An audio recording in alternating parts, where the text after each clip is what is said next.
En más de alguna ocasión hemos hecho un préstamo personal, ya sea para estudios, consumo, consolidación de deudas, compra de un vehículo, un préstamo hipotecario o hasta para comprar una casa. En fin, hemos buscado quien nos preste dinero por diversas necesidades. Pero solicitar un préstamo trae consigo no solo la obligación de devolver el dinero prestado, sino también pagar los intereses que nos cobren por este préstamo. Y son esos intereses los que nos mantienen endeudados por muchos años, porque si se atrasa una o varias cuotas, no solo le cobran el interés sobre interés, además le suman cobros extras por no pagar en tiempo. Seguramente usted sabe de lo que le estoy hablando porque ya hemos pasado por este tipo de experiencias. Esta noche le voy a contar en primer plano qué reformas hemos aprobado en la Asamblea Legislativa para frenar este tipo de abusos contra los salvadoreños por parte de los bancos y otras financieras y hasta personas que prestan dinero. Soy Giovanni Rojas y así le doy la bienvenida a un nuevo programa. Comenzamos.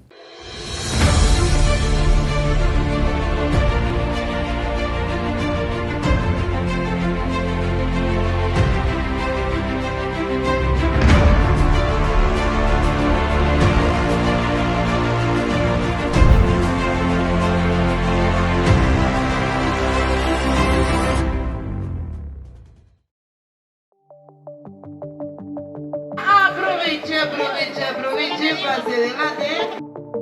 Y ahí, venga, el día 8, la lona 8.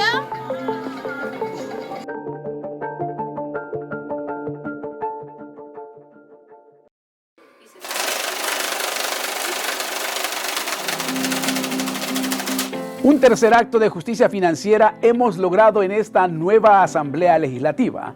Primero, regulamos el uso del historial crediticio que dan las empresas y los bancos sobre los clientes. Es decir, que usted no aparezca en DICON después de haber pagado sus deudas. Luego, hicimos reformas a la ley de las tarjetas de crédito para prohibir el cobro de membresías y otros abusos. Ahora, hemos reformado la ley contra la usura para prohibir el cobro de intereses sobre intereses, una práctica de los bancos, las financieras, casas de empeño, cooperativas y usureros, entre otros, que por años han abusado de los salvadoreños, manteniéndolos endeudados por mucho tiempo debido al cobro de intereses muy elevados. Como le mencioné al inicio de este programa, en más de una ocasión hemos buscado quien nos preste dinero para solventar alguna necesidad, ya sea por emergencia o cumplir algún compromiso. Pero muy pocas veces analizamos antes los plazos e intereses que nos tocará pagar por ese dinero que prestamos.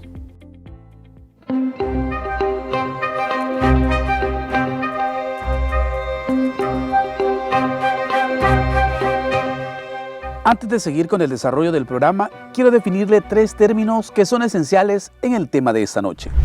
Capital es la cantidad de dinero que usted le pide prestado al banco, a la casa de empeño o a alguna sociedad de crédito o prestamistas. Interés es el precio que como cliente, o sea, usted o yo, tenemos que pagar a quienes nos presten el dinero. Plazo, periodo de tiempo acordado en el contrato para devolver el capital o dinero prestado más el interés. Ahora bien, ¿qué hemos reformado? Le cuento que entre las modificaciones a esta ley destaca la prohibición del cobro de intereses sobre intereses, es decir, sobre comisiones. En este caso, el interés solo deberá aplicarse al capital que el cliente recibe en concepto de préstamo. Una ropa le tenemos para usted, caballero, para usted, señorita.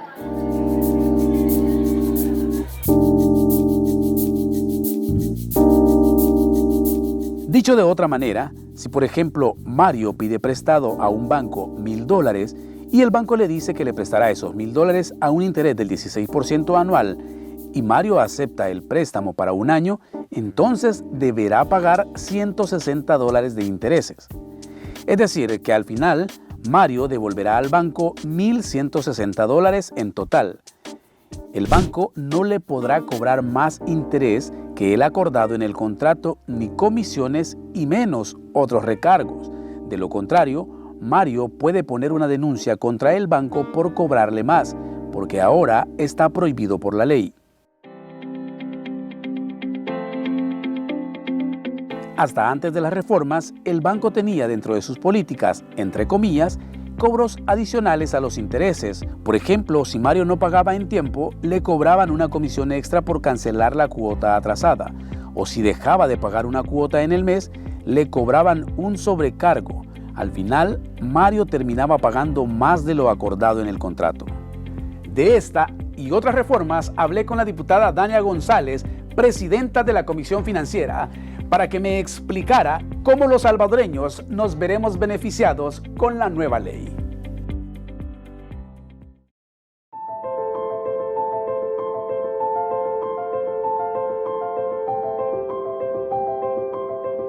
La Comisión Financiera ha logrado el tercer acto de justicia financiera para los salvadoreños y es el hecho de hacer algunas reformas contra la ley de usura, ¿no? Hay varias de estas reformas y de las más importantes quizás es el hecho de ir cuidando el bolsillo de los salvadoreños y es que no se cobren intereses sobre intereses. Una de las costumbres o viejas mañas que se han estado haciendo cuando la gente va y pide préstamos a cualquier entidad, ¿no? Sí, de hecho esas nosotros las hemos denominado trampas financieras. Nuestro tercer acto de justicia financiera se basó en eso, en reformas a la ley contra la usura que iban a salvaguardar la economía de las familias salvadoreñas. Sabemos de que absolutamente cada una de las reformas, cada uno de los artículos que nosotros aprobamos tiene como fin un ahorro para las finanzas de los hogares salvadoreños. Y pues eso se va a traducir en un ahorro, porque no es lo mismo que en el pasado ellos estuvieran pagando intereses encima de intereses, comisiones o recargos que le hacían las instituciones financieras, a que ellos se limiten a pagar un interés por el capital que les ha prestado la institución financiera, que eso sí es justo, porque los bancos y las instituciones financieras solamente son un intermediario y sus utilidades, bueno, dependen también de los intereses, pero intereses justos. De verdad, nosotros veíamos prácticas y nosotros cuando analizamos todas estas reformas, nosotros tomamos a bien consultarlo con diferentes instituciones del Estado. Lo vimos con la Superintendencia del Sistema Financiero, Ministerio de Hacienda, el Banco Central de Reserva, la Comisión Nacional de Micro y Pequeña Empresa y muy importante la Defensoría del Consumidor para ver de primera mano cuáles eran las estadísticas en materia de denuncia que tenían hacia el sector financiero y sobre todo en materia de usura. Esto, para que se entienda en buen salvadoreño, es el hecho, como usted le explicaba, que por ejemplo si yo voy a un banco y pido un préstamo de $1,000, me genera obviamente intereses porque ese es el negocio del banco o de los prestamistas, ¿no? Que si me prestan dinero, ellos ganaron una rentabilidad por ese préstamo. Pero lo que ocurría antes de estas reformas es que sobre esos $1,000 ellos me ponían intereses, pero si yo me atrasaba en 1, 2 o 3 cuotas, eso me generaba más intereses y a veces un recargo extra por no haber pagado en tiempo. Entonces ya no les debía a ellos, por ejemplo, si en el contrato decía que era un porcentaje de un 5%, por decir algo, no le iba a deber $1,005, sino que eran $1,010, $1,015, $1,020, $2,000, hasta $3,000 por esos $1,000 que me habían prestado, porque me iban sumando el interés sobre un interés que ya tenía, más sobre otro, y al final yo no salía con el pago en el tiempo que me habían estipulado, por decir 6 meses o 1 año, sino que seguía pagando y pagando y pagando porque los intereses me seguían absorbiendo el dinero. Claro, y esta práctica más que todo se daba cuando existía un extra financiamiento o una reestructuración de crédito. Ellos lo que hacían era sumarte todo el capital y los intereses que ellos ya habían colocado en tu crédito y encima de eso le colocaban una nueva tasa de interés. Entonces ahí es donde nosotros identificábamos ese cobro de interés encima de interés y recargos o hacia algunas comisiones. Entonces al final nosotros sí vimos a bien poder sancionar de hecho este tipo de prácticas abusivas por parte del sistema financiero, porque de verdad no es justo para la gente. La gente cuando ellos quieren acceder a un crédito es para poder mejorar sus condiciones de vida actual, y no es que las personas tengan tanto dinero para estar pagando ese interés sobre interés. Entonces nosotros buscamos la medida en que respetaran las instituciones financieras esta nueva ley y que se abstenieran de seguir utilizando este tipo de prácticas.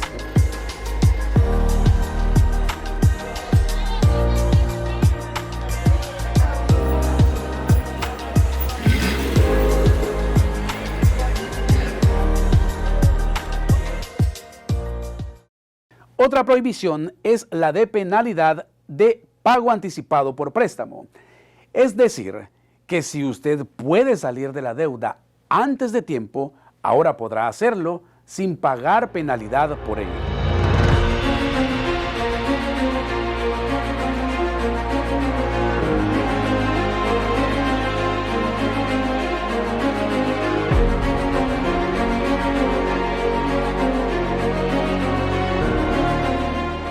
De hecho, también a veces hay gente que, por ejemplo, tuvo una emergencia y por eso va y presta donde algún señor, una señora que anda ahí ofreciendo dinero. Lo que usted decía, puede prestar $100, pero como no pudo pagar en su momento, llegan a 110, 120 y sobre esos 110, sobre esos 120 le van cobrando intereses, que es lo que ahora queda prohibido con esta reforma. Ahora queda prohibido. Pero también a veces esta gente, como tuvo esa emergencia, van y prestan estos $100. Luego le llega una remesa, qué sé yo, regalo de alguien o el salario y lo quieren pagar de un solo estos $100. Entonces les cobraban interés por pagar adelantado y no cumplir el plazo establecido. Esto también ahora queda prohibido, ¿no? El hecho de poder pagar la deuda por adelantado y que me cobren intereses por eso. Sí, por ejemplo, si estoy poniendo puros ejemplos más fáciles de entender, si a alguien le prestan $1,000 y va a estar pagando $50 de interés mensual y lo pidió para un año, entonces estos $50 son $600. Pero si esta persona viene en junio, a mitad del año, y puede pagar los $1,000, hay muchas todavía entidades, formales y no formales, que lo que le cobran son los otros, la otra mitad, que quedaba por percibir, que son $300, se los cobran, a pesar que lo justo y lo legal sería hasta donde ocupó el dinero, hasta donde fue el plazo. Esto también ya está prohibido porque a fin de cuentas es como castigar por pagar anticipado.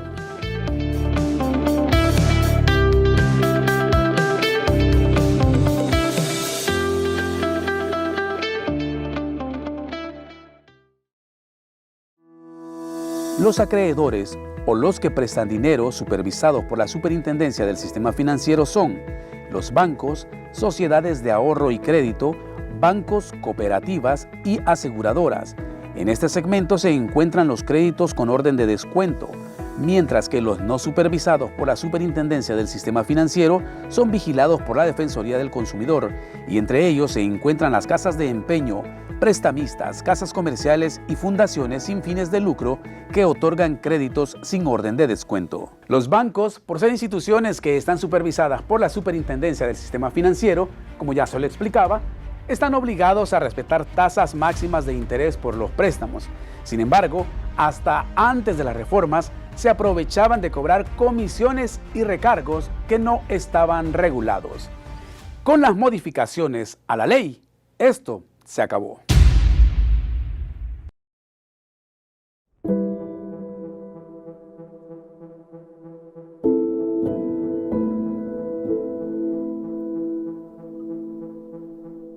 Poniendo fin a este tipo de abusos, ahora Mario podrá usar el dinero que pagaba en comisiones y otros recargos que no estaban contemplados en el contrato original en abonar más a capital o usarlo para hacer otro tipo de compras, pues sin duda se traduce en un ahorro sustancial a su bolsillo. Hasta ahora, los bancos son los únicos que poseen tasas máximas autorizadas, pues como le dije antes, son supervisadas por la Superintendencia del Sistema Financiero y deben acatar, además, las disposiciones del Banco Central de Reserva. Conversé con la presidenta del Banco Hipotecario, Celina Padilla, para conocer el tipo de tasas de interés que maneja la institución y sobre las penalidades de pago por anticipado, algo que me aclaró, no hace el banco que ella dirige. La pregunta en concreto es, por ejemplo, ¿el Banco Hipotecario maneja tasas máximas de interés? Y si tiene conocimiento de la banca en general, si maneja esas tasas máximas de interés hoy por hoy. Pues nosotros, las instituciones financieras supervisadas, sí nos apegamos a la ley contra la usura que fue desde el año 2013. Y entonces, en base a estas, pues el Banco Central de Reserva hace una publicación que es semestral. Esta publicación semestral, ahí están todas las tasas máximas que los bancos o instituciones supervisadas podemos cobrar. Entonces, como banco hipotecario, pues siempre estamos muy por debajo de estas tasas máximas legales. El establecimiento o la definición para poder establecer una tasa máxima legal de cualquier segmento, primero depende del segmento al que queremos atender. Y dos, también depende de este segmento cuál es el riesgo que tiene para con el banco, ¿verdad? Entonces, en base a eso, pues hacemos esa metodología y esa fórmula y esa es la tasa establecida. Creo yo, asumo que lo que ha sucedido con estas tasas máximas legales es que los no supervisados son los que muchas veces las incumplen. Sin embargo, entiendo también de que la banca, casi que siempre, toda la banca, el sistema financiero en sí, estamos en cumplimiento, pues porque son normas y tenemos al regulador encima, tanto Banco Central como Superintendencia, y debemos de acatar pues estas tasas máximas legales que publica el Banco Central de Reserva de forma semestral. Okay. Estamos hablando de un porcentaje que de un 15, 16% anual, porque me imagino las tasas de interés que manejan los acreedores supervisados son tasas que se establecen anualmente, ¿no? No se establecen ni mensual ni trimestral como lo hacen los acreedores no supervisados. Correcto, sí, son anuales. Y aquí pues depende también del segmento del crédito. Por ejemplo, si son créditos de consumo, créditos para vivienda, si son el tema de crédito para tarjeta, llamémoslo así, para tarjeta de crédito, son diferentes tasas. Y también para la microempresa y para los microcréditos multidestinos. Entonces, por ejemplo, un crédito de consumo, la tasa máxima efectiva anual ahorita dice que es 27.57 de hasta 12 salarios mínimos urbanos. Sin embargo, como banco hipotecario, pues la tasa máxima que tenemos establecida para crédito de consumo es muy por debajo de esto. No llega a un 15% como lo estaba mencionando usted. Celina, el banco hipotecario ha tenido dentro de sus políticas la penalidad de pago por adelantado, que es otra de las cosas que sí tienen la banca privada. Es decir, si alguien realiza un préstamo por $1,000 y en algún momento llega a tener dinero y dice, bueno, yo lo voy a pagar de una vez para no estar pagando mensual y así me ahorro los intereses. Pero resulta que al momento de llegar al banco para decir, voy a cancelar la deuda de una vez, le dicen, sí, pero tiene que pagarme los intereses. Entonces, por estar pagando por adelantado, me cobran una penalidad. Y eso ahora la nueva ley lo está prohibiendo también. Sí. Y creo que se le está dando mayor énfasis porque esto también ya está normado, pero siempre solo para los supervisados en la ley de la Defensoría o de Protección al Consumidor, que fue en el año 2015, si no me equivoco. Entonces, como banco hipotecario, yo vine acá en el 2019, junio 2019, y puedo afirmar que no tenemos ninguna política ni hacemos un cobro por pago anticipado. Eso lo puedo afirmar y me consta.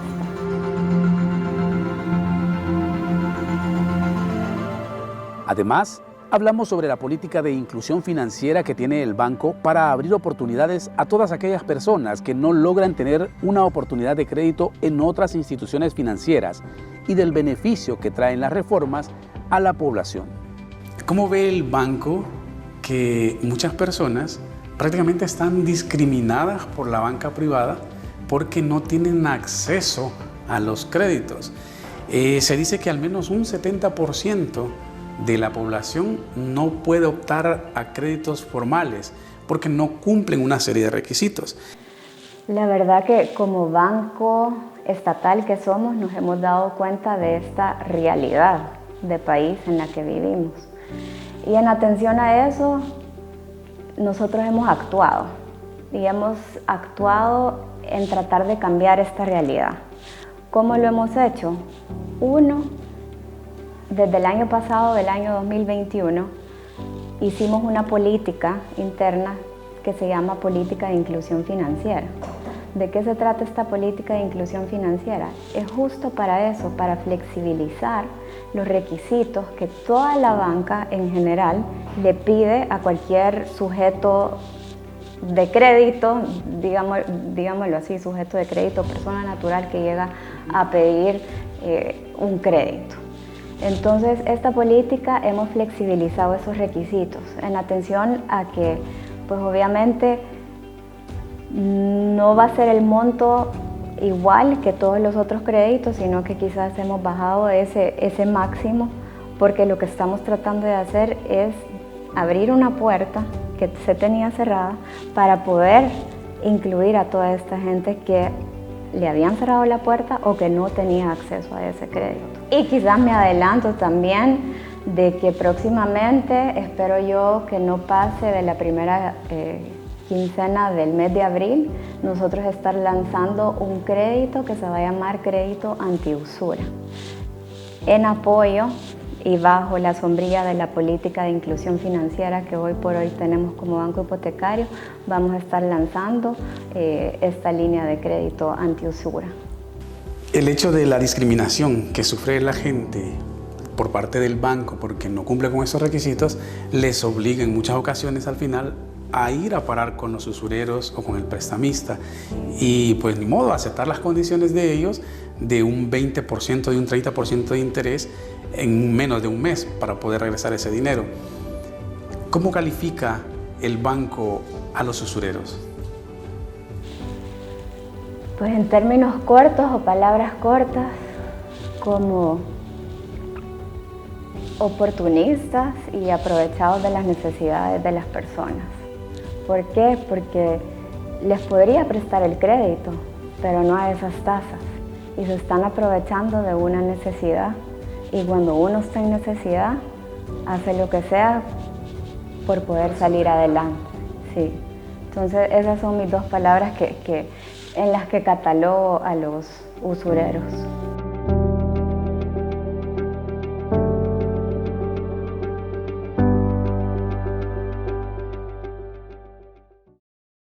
Ahora bien, ¿qué pasa con los no supervisados?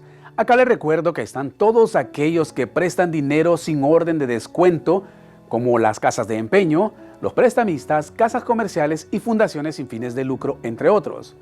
Pues estos también deben cumplir la ley. ¿Cómo?, se preguntará usted, si no están supervisados por la Superintendencia del Sistema Financiero. Se lo explico con un ejemplo basado en un prestamista. Imagínese que Roberto es la persona que presta dinero a muchas vendedoras del mercado para que ellas puedan trabajar por cuenta propia y tener sus puestos con mercadería o productos. Pues la ley ordena que Roberto tiene que registrarse ante el Banco Central de Reserva para que éste le establezca una tasa máxima de interés, porque si cobra más de lo que establece el reglamento emitido, la persona a la que le preste puede fácilmente denunciarlo ante la Defensoría del Consumidor y el caso pasará a manos de un tribunal mercantil. Por eso, además de reformar la ley contra la usura, reformamos los códigos de comercio y civil.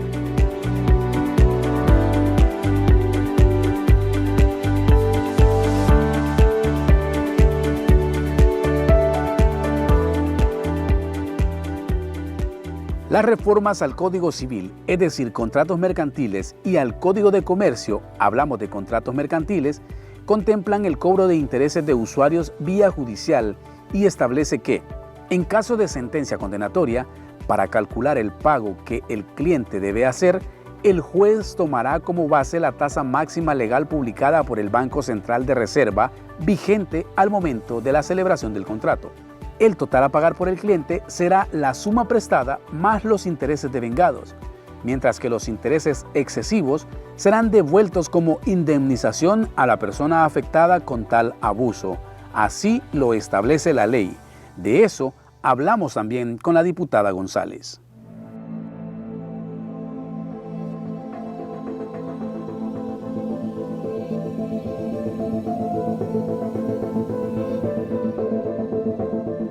Acláreme, ¿en qué vía van las reformas al Código Civil y al Código de Comercio? Esta es para que tanto la persona que presta como el que va y hace los préstamos puedan tener una garantía ante los tribunales. ¿Eso es así? Sí, nosotros hemos regulado ambos códigos y van en el mismo sentido. Eso para que en el órgano judicial puedan establecer de nulo de pleno derecho el contrato que establezca tasas de interés arriba de las ya legalmente establecidos, y con esto cualquier tasa que exceda, ese excedente, va a ser retornado a la gente, ¿verdad? Entonces, Ahí es la regulación en cuanto a la indemnización que recibe el usuario, y por eso también es una motivación para que la gente pueda denunciar.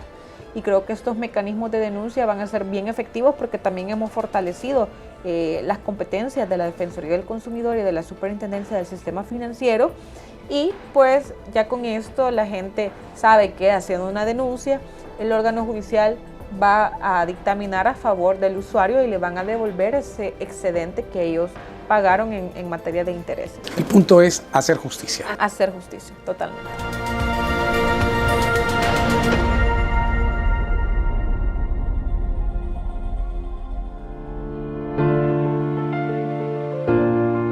Esta noche quiero presentarle en primer plano las dos caras de la moneda. En los casos de préstamos por parte de agentes no supervisados, hablo específicamente de los prestamistas y de las personas que les prestan. Pero esto será en el segundo bloque. Por ahora, acompáñenme a una pequeña pausa. Regreso enseguida.